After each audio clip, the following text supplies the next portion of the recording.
नमस्कार।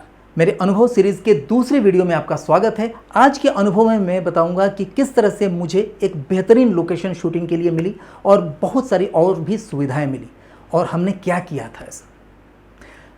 ये भी बहुत पहले की बात है। एक गाने की शूटिंग करना था और एक एल्बम की शूटिंग करना था जिसमें 2 गाने शूट करने थे। एक गाना नहीं, 2 गाने शूट करने थे और मेरे पास टाइम एक दिन के लिए था जो एक गाना शूट होता, दूसरे दिन या रात में हमको दूसरा गाना शूट करना था। और हम चाह रहे थे कि दिन में एक गाना शूट हो जाए, रात को एक गाना शूट हो जाए, ताकि अगले दिन हम लोग वापस आ जाए दोनों गाना शूट करके। और पहला गाना जो था उसको हमको किसी प्राकृतिक स्थल पर, यानी किसी फॉल के पास, पहाड़ में जो फॉल होते हैं, झरने होते हैं, वहाँ पर शूट करना था। उस समय जहाँ मैं रहता था वहाँ से काफ़ी दूर एक जगह थी जहाँ पर बहुत अच्छे फॉल थे, लेकिन वो एरिया नक्सली था। वहाँ पर शूटिंग के लिए हमें परमिशन नहीं मिल पा रहे थे। बहुत दौड़ धूप किए लेकिन नहीं मिल पा रहा था।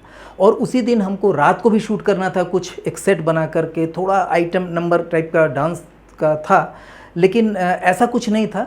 लेकिन उसमें हम जंगली लोगों को ले करके कुछ शूट करना था। तो ये दोनों गाने की शूटिंग हमको पैरेलल ही करना था। एक दिन में करना था, रात में करना था, और हमें परमिशन नहीं मिल पा रहा था। और जहाँ पर परमिशन की बात भी हो रही थी वहाँ काफ़ी लेंदी प्रोसेस लग रहा था। तो हमारे एक मित्र थे जिनके परिवार के ही कुछ लोग हमारे यहाँ मॉडलिंग किया करते थे, तो वो पुलिस में थे। उन्होंने कहा कि उस एरिया के एसओ को पकड़िए ना। हम कहें एसओ क्या कर सकते हैं, बड़े जो स्टेशन ऑफिसर होते हैं, यानी जो इंस्पेक्टर लेवल के बड़े अधिकारी होते हैं, वो अगर चाहें तो वहाँ पर इजीली आप शूट कर सकते हैं। तो हमने कहा कि भाई इसके लिए तो एडीएम से परमिशन लेना होता है, यहाँ बहुत सारे चीज़ होता है। बोले परमिशन तो भाई आप लीगल वे से चलेंगे तो सब कुछ हो सकता है, लेकिन आप अगर उनसे एक बार बात कर लें तो अच्छा है। तो किसी तरह से उनका नंबर मिला और मैंने उनको जब कॉल किया, अपनी बात समझाई कि मुझे इस तरह से शूटिंग करना है।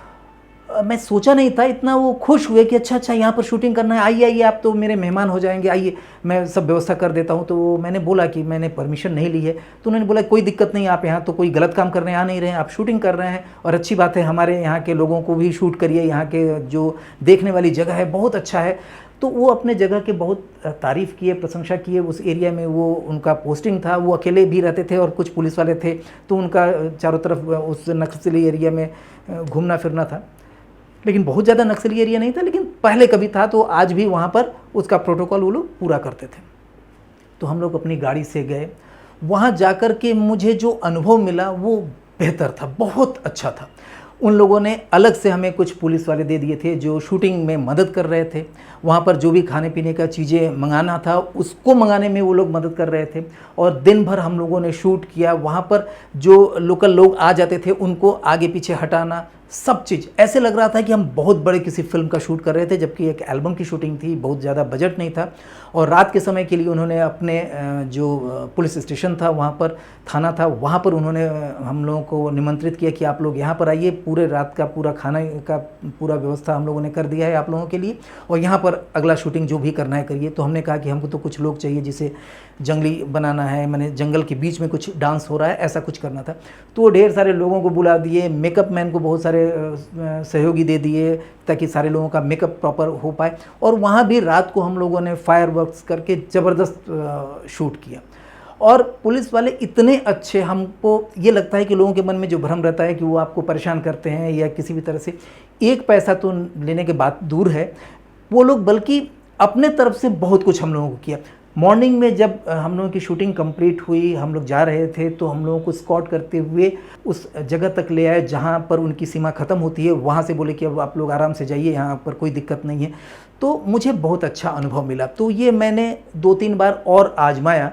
तो ये मुझे मिला कि पुलिस वालों से अगर आप अच्छे ढंग से बात करेंगे, अपना शूटिंग के बारे में आप बात करेंगे कि कहाँ पर आपको शूट करना है, कहाँ पर क्या करना है, तो वो लोग आउट ऑफ द टर्म आपको बहुत सारे सहयोग दे देते हैं या आपको सही राय देते हैं कि आप ये कर दीजिए तो उसके बाद हम ये कर देंगे।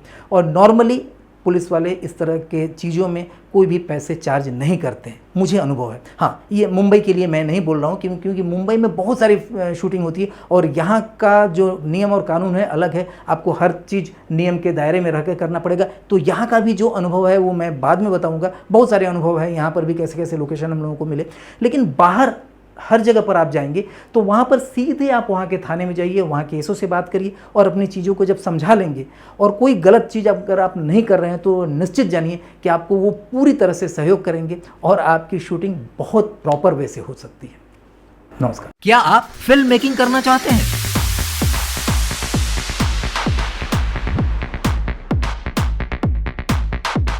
या इससे जुड़े किसी करियर को अपनाना चाहते हैं?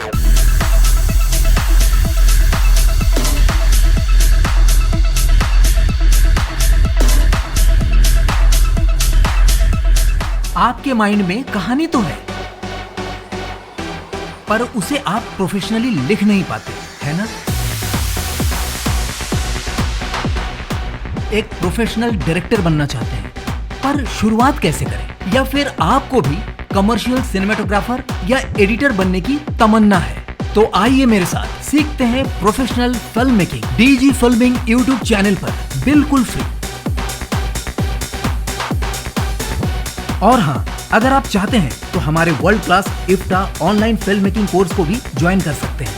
डीजी फिल्मिंग यूट्यूब चैनल को सब्सक्राइब करिए और ज्यादा जानकारी के लिए 7303330270 पर एक कॉल करिए। याद रखिए, डीजी फिल्मिंग यानी फिल्म मेकिंग एनसाइक्लोपीडिया।